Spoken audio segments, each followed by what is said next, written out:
નમસ્કાર મિત્રો, પશુપાલકોની યોજનાની અંદર હાલ ફોર્મ ભરવાના ચાલુ છે. તો ચાલો જાણી લઈએ કઈ કઈ યોજનાઓ છે અને છેલ્લી તારીખ કઈ છે. તો અલગ અલગ લગભગ 45 જેટલી યોજનાઓની અંદર ફોર્મ ચાલુ છે. દાખલા તરીકે ખાનદાન સહાય યોજના, અનુસૂચિત જાતિ, અનુસૂચિત જનજાતિ, સામાન્ય જાતિ. ત્યારબાદ 50 દુધાળા પશુઓના ડેરી ફાર્મની સ્થાપના માટેની સહાય યોજના, બરાબર છે. ત્યારબાદ મરઘા પાલન, ત્યારબાદ જે ગાભણ પશુઓ છે એમને ખાનદાન સહાય યોજનાઓ. તો આ યોજનાઓની અંદર 30/6/2025 સુધી ફોર્મ ભરાય છે.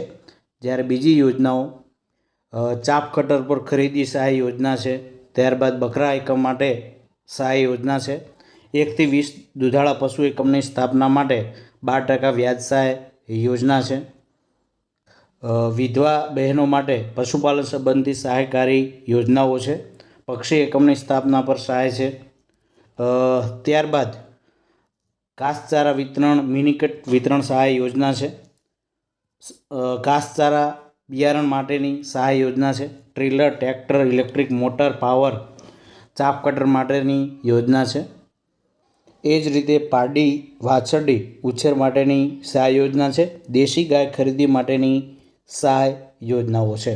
તેની અંદર 30/6 સુધી અમુક યોજનાઓની અંદર 31/7 સુધી ફોર્મ ભરી શકો છો. તો આ યોજનાઓ તમારે ફોર્મ ભરવું હોય તો સૌપ્રથમ આઈ ખેડૂત પોર્ટલ ઉપર જવાનું રહેશે ગૂગલ સર્ચમાં. ત્યારબાદ એ ખોલવાનું રહેશે. એ ખોલી ગયા બાદ અહીં લોગિનમાં જવાનું રહેશે. લોગિન ઉપર જઈ અને તમારે સૌપ્રથમ નોંધણી કરવી પડશે. આ નોંધણી એવી છે કે જે ફક્ત એક જ વાર કરવી પડશે. ત્યારબાદ અલગ અલગ યોજનાઓની અંદર પ્રથમ આપણે પહેલાં એવું કરવું પડતું હતું કે દરેક યોજનાઓની અંદર અલગ અલગ માહિતી નાખવી પડતી હતી કે જે કોમન હોય. તો અહીંયા એક વખત તમારું રજિસ્ટ્રેશન થઈ ગયા બાદ તમે લોગિન પાસવર્ડ કરી અને ફોર્મ સરળતાથી ભરી શકો છો.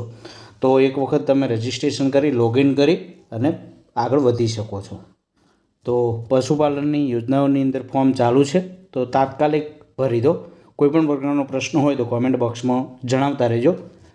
Thank you. આભાર.